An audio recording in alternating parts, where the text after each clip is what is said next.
Olá pessoal, vamos falar um pouquinho agora sobre outros modelos que existem além do modelo de referência OSI-ISO e também alguns detalhes sobre o próprio modelo de referência. Bom, então relembrando, né, esse aqui é um modelo de referência OSI-ISO, a gente tem 7 camadas, é importante que vocês conheçam esse modelo, inclusive na ordem em que está apresentado. Então, a gente tem a primeira camada, é a camada física, depois enlace de dados, rede, transporte, sessão, apresentação e aplicação. Então, elas estão organizadas da mais abstrata, aqui, aplicação, até a mais física, que é a própria camada física, ok? Bom, a gente já viu, mas vamos relembrar que a comunicação, né, ela segue um determinado fluxo quando a gente considera esse modelo. Então, ela é produzida na aplicação do nó de origem, né, e aí ela é encaminhada primeiro para a camada de aplicação, passa por todas as camadas até a física. Na física, a gente tem a garantia que vai ser entregue lá para a camada física do nó de destino, e aí ela é repassada novamente por cada uma das camadas até chegar na aplicação do nó de destino de fato. É esse o fluxo de comunicação que a gente tem. E aí, quando as mensagens, então, são passadas de uma camada para a outra, elas podem ir adicionando informações juntamente com a carga útil, com o conteúdo, tá? E a esses conjuntos de informações e carga útil, eles recebem nomes específicos para cada uma das camadas. E esses nomes, né, são as unidades de dados de protocolo. Então, para as camadas superiores, essa unidade ela é simplesmente chamada de dados, mesmo, é a nomenclatura que mais aparece. Para a camada de transporte, são os segmentos. Para a camada de rede, são os pacotes. Para a camada de enlace de dados, são os quadros. E para a camada física, são apenas bits, porque ele simplesmente vai encarar, né, toda aquela mensagem que chega como um conjunto de zeros e uns, tá bom? Então, esses são os termos usados. Bom, cada um desses dados, então, ele é composto pela carga útil, que são os dados que são produzidos lá na aplicação de fato, e por cabeçalhos e rabeiras, né, que seriam headers e trailers, tá? Cada uma dessas camadas, então, vai adicionar essas informações, geralmente como cabeçalho, mas no caso da enlace de dados, vai ser como um cabeçalho e também um trailer ou rabeira aqui no fim, tá? Então, os cabeçalhos são adicionados no início aqui da mensagem, né? Enquanto que a rabeira é colocada no fim. Bom, e aí como isso acontece, né? Os dados, então, são produzidos lá na aplicação, é a mensagem de fato que precisa ser transmitida, né, do nó de origem para o nó de destino, e aí cada uma das camadas, então, pode adicionar o seu cabeçalho, sendo que a camada de aplicação também pode ter o seu próprio cabeçalho, tá? Mas nessa figura está representado a partir da apresentação, só para vocês entenderem o que é o encapsulamento de dados, que é justamente essa característica de cada camada adicionar o seu próprio cabeçalho e repassar para a camada de baixo. A camada de baixo vai adicionar o seu próprio cabeçalho e passar tudo para a camada de baixo. E isso vai acontecendo, né, até que chegue aqui na camada física. E aí a camada física simplesmente pega toda aquela mensagem representada em bits e repassa para o nó de destino.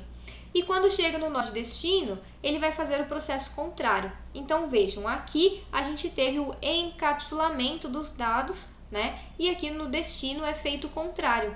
Então, quando chega na camada de enlace de dados, ela vai ler as informações, né, que o seu protocolo lá no nó de origem adicionou, né? Então, ele vai ler o cabeçalho e a rabeira, vai extrair isso da mensagem, né, da mensagem encapsulada, e vai repassar para a camada de rede apenas o que sobrou, né, sem aquelas informações, então, respectivas ao seu protocolo.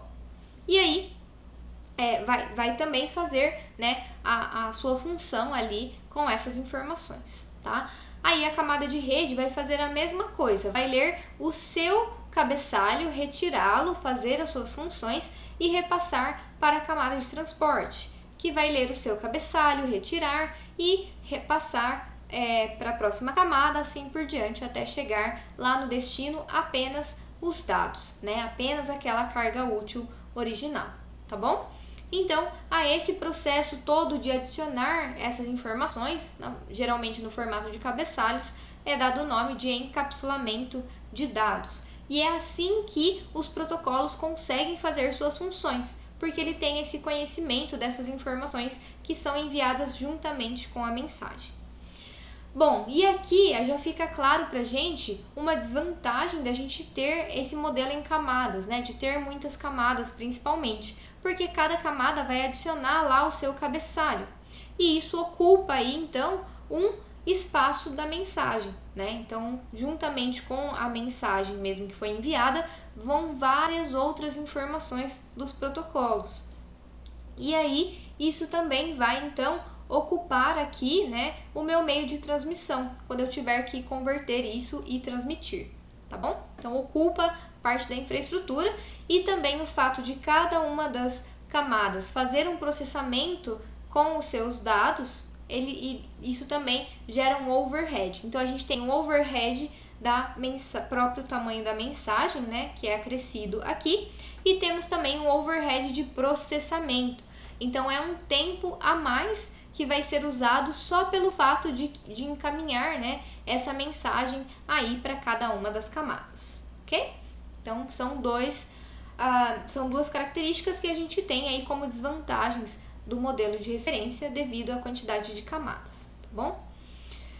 Bom, então, além do modelo de referência OSI e ISO, a gente tem também outros modelos, que não necessariamente são modelos, né? Como, por exemplo, a arquitetura I3E802. A arquitetura I3E802, quando foi criada, o objetivo era estabelecer uma arquitetura que fosse padrão, né? Então, bem similar ao que a gente tem no modelo de referência ISO-OSI, só que orientado para redes locais, tá?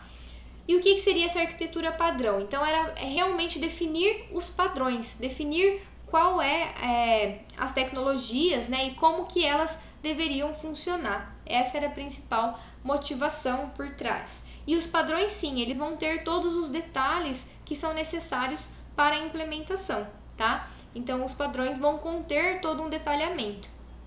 E aí, então, acabou não dando muito certo, né? E o que a gente restou aí realmente como padrão e que a gente realmente adota e utiliza até hoje são aqueles padrões que são equivalentes ao nível físico e de enlace de dados do modelo de referência. E talvez muitos deles vocês até já utilizem, né?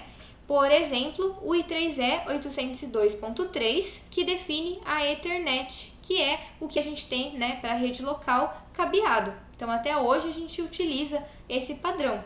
E esses padrões também são atualizados, tá bom? A gente tem também o I3E 802.8, onde a gente teve as definições aí para o uso da fibra ótica, por exemplo, também foi importante. A gente tem também o I3E 802.11, que é o Wi-Fi, o que a gente conhece como Wi-Fi, né? E também utiliza até hoje, também tem as suas atualizações. E a gente teve também o I3E 802.15, onde a gente teve a primeira definição que depois deu origem aí ao Bluetooth, né? Então, o Bluetooth atualmente não segue exatamente o mesmo padrão que está aqui no 802.15, mas foi o que ele derivou, né? Foi construído a partir desse padrão, tá? Então, são padrões interessantes aí que tem todos os detalhes que a gente precisa saber dentro dessa arquitetura. Bom, além disso, a gente tem o modelo TCP/IP.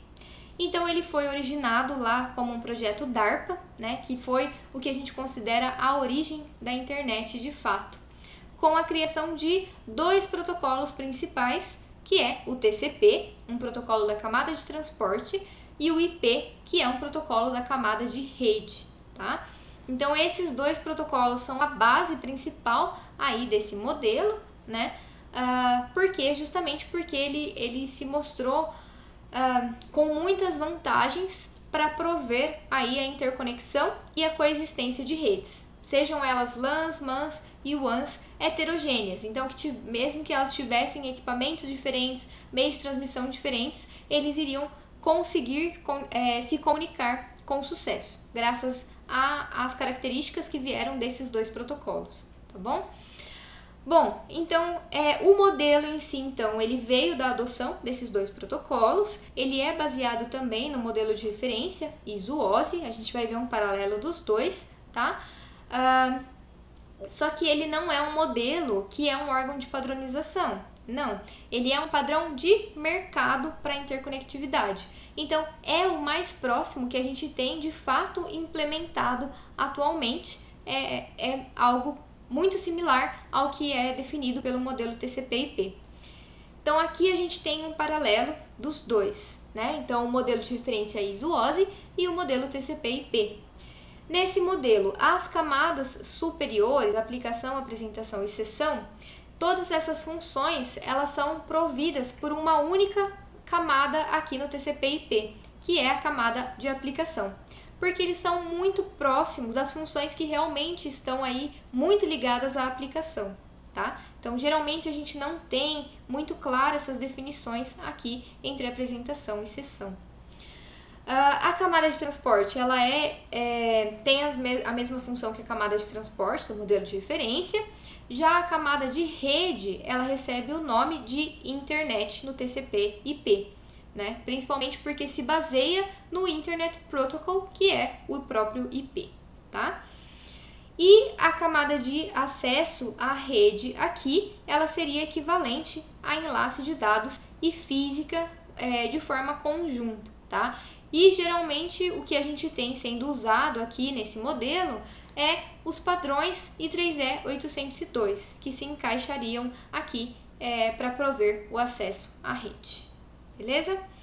Bom, então é importante vocês saberem, né, da existência desses outros modelos e da arquitetura I3E 802 também, porém, como o modelo de referência OSI ele tem uma clareza maior em relação às funcionalidades, é o que vamos adotar aí para estudar, né, na nossa disciplina.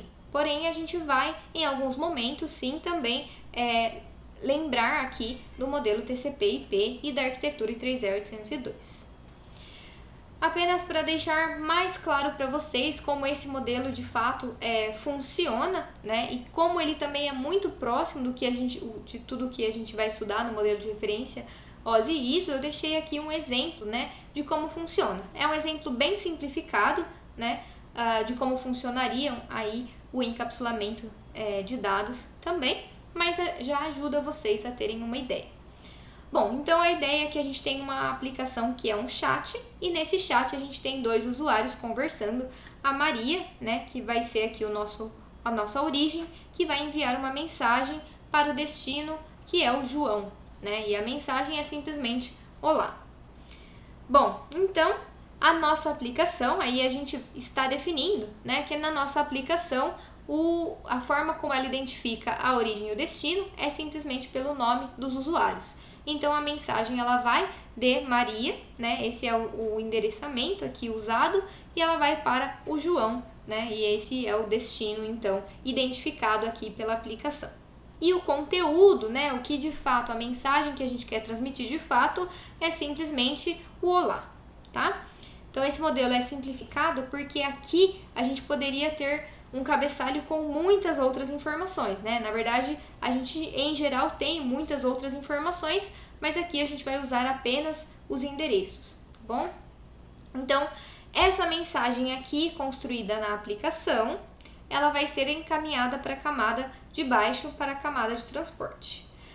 A camada de transporte, ela vai adicionar o seu próprio cabeçalho e vai colocar o seu endereçamento. Então, ele vai colocar a origem 8224 e o destino 5200, são portas, tá? E aí, o que vai aqui, o que é considerado carga útil para a camada de transporte é tudo que ele recebeu da camada superior. Então, tudo aquilo se torna aqui carga útil, né? Então, é a parte da mensagem que ele não vai interferir, né? Ele só repassa para depois para cima. Então, veja que tudo que era da aplicação se torna aqui carga útil, ou seja, está encapsulado.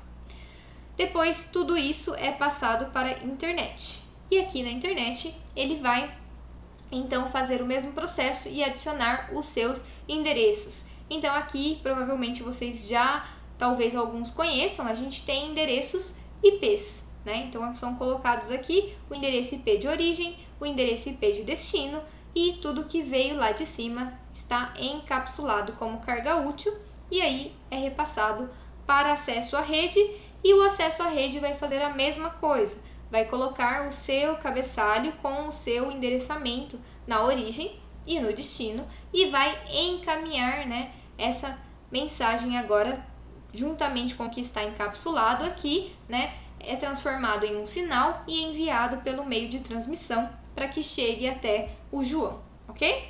Então é basicamente isso que funciona, o que acontece. O encapsulamento também acontece da mesma forma aqui no modelo TCP/IP, mas como a gente tem um número menor de camadas, né, a gente acaba tendo esse processo um pouco mais enxuto, ok? Então, pessoal, o que tínhamos para ver de introdução é isso. Então ficam aqui os créditos e agradecimentos e também as referências que foram utilizadas, e até mais.